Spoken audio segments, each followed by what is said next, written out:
tayo magtapos, at bago tayo magtapos, 60 billion excess funds ng PhilHealth na gamit sa health at social service programs ng pamahalaan. Binigyan diin ngayon ng Department of Health na karamihan sa 60 billion pesos excess fund ng PhilHealth ay napakinabangan ng taong bayan. Salungat sa sinasabi ng iilan na gamit ang pondo sa health at social services ng pamahalaan, kagaya na lamang ng Health Emergency Allowance o HEA. Ayon sa report ng DOH noong Martes, umabot halos sa 6 million na healthcare workers ang nakinabang sa nasabing programa ng PhilHealth. So yan po mga kababayan ang panibagong kasinungalingan de umano nitong administrasyon ni Bongbong Marcos Jr. Panibago na naman de umano itong pambubudol sa taong bayan gamit ang tagapagsalita ng palasyo na si Claire Castro. At dahil sa mga kasinungalingan at mga panloloko de umano ng administrasyong ito, ay may matinding sagot dyan si Alona. Ito panoorin. Alright, so naalala ko na naman yung sinabi ni Rowena Guanzon na kailangan ng kapal ng muka, ng tigas ng muka para ang isang abogado ay magsinungaling araw-araw kahit ito ay hindi parte ng kanyang mandato. So itong kumare ko, malaki ang kinikita nito buwan-buwan bilang yusek at bilang pagsinungaling ng palasyo. Okay, ito yung spokesperson ng Pangulong Bongbong Marcos Jr. Tangina mo kasi, di ba? Sa oral argument, how many months ago, hindi naman nabanggit yan. So, nagsisinungaling na naman ng Korte Suprema. Nung nag-oral argument, kasama si Ralph Recto, isa pang magnanakaw na yan. Ang pinag-usapan doon, ang PhilHealth funds na pinakuha ni Ngagava, ipinadala sa National Treasury, na inilagay naman sa program funds, ay ginamit sa pagpapagawa daw ng infra. Nasabi nga ng Korte Suprema, anong infra ang sinasabi mo?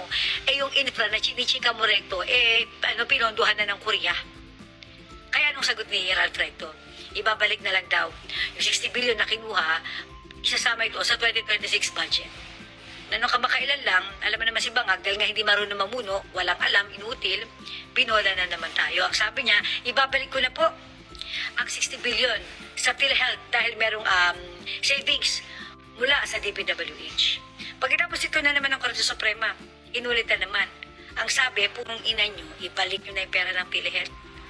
Kasi kailangan yan para sa pangkalusugan ng mga tao. Tapos ikaw na ulol kang abogadang katwiran mo naman, paksyo nga. Ang ichichika mo noong Martes, nag-report ang DOH na nagamit ang 60 billion para sa HEA, kinemerot, bla bla bla. Tarantada. Tigilan mo nga yung pambobola mo. Tigilan mo na yung pambubudol mo. Hindi na effective. Lalo ka lang kinamumuhian ng taong bayan. Ang pera na kinuha sa PhilHealth na 89.9 billion na agapan lang ang 29.9 billion kaya 60 billion lang ang nanakaw nyo ay inilagay sa unprogram funds. Pagkatapos, kinuha sa unprogram funds, dinala sa flood control ghost project.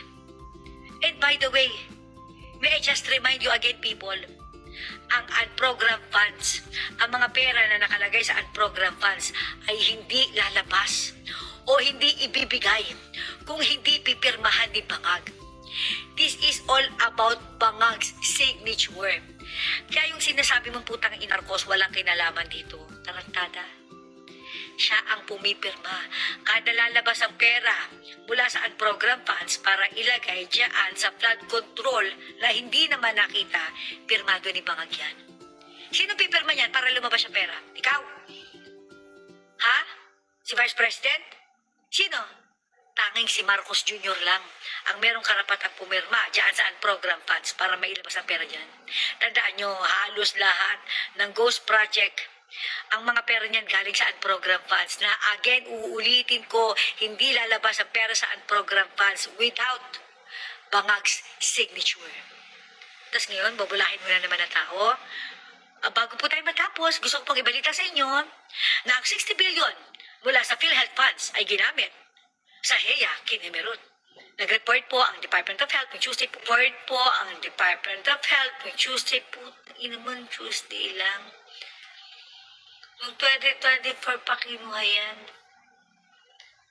Ang tagal na pinababalik ng Korte Suprema yan. Sinabihan na nga kayo eh. Sinabihan na nga, Mr. President, ibalik mo, ina mo yung ninakaw mo. This time, ang spokesperson mismo ng Korte Suprema ang nagsabi, ibalik nyo.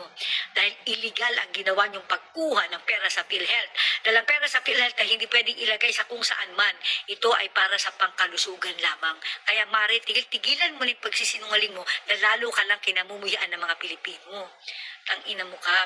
Huwag sanang dumating doon sa punto na sa sobrang galit ng tao sa'yo, pag nakita ka sa kalsada, buhusan ka ng ihi sa buka. Nakapwisit eh. Putang ina ito ginagawa mo talagang bobo mga Pilipino. Again, uulitin ko, huwag mong insultuhin ang intelligence ng mga Pinoy. Tarantado ka, kung meron mang bobo dito, ikaw yun. Dahil malabdaw ang utak mo eh. Kaya nga kakasundo mo si Trillanes, diba? Dahil ang sabi ni Trililing, ang kanyang mga audience, ang kanyang mga followers, ang mga naniniwala sa kanya, ay malalabdaw ang utak. Parang ikaw. Kaya nga close kayo eh. Dahil malabdaw din ang utak mo. Huwag mo nga kami ipari sa'yo. Ikaw lang at si Trililing at yung mga followers yung malalabdaw ng utak. Huwag nyo kaming isama. Sinabi ng Korte Suprema, ibalik nyo yung perang yan. Okay? Na sinabi naman ni Recto na yan ay inilagay sa infra. Tapos ngayon ikaw ang report mo, ginamit sa HEA, sa Healthcare Emirate, bla bla bla. Tartada, huwag mo kaming lukuhin. Huwag kami, Mare, huwag kami. Kung yung asawa mo, napapasunod mo, dahil wala daw trabaho yan.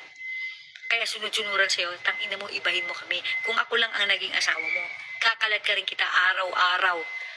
Hihilahin kita hindi sa buhok, kundi sa paa mo mismo para umuwi ka na dahil tigilan mo na ang panlulok sa mga Pilipino. Gaga, kakagigil to, tangina. Ino mo?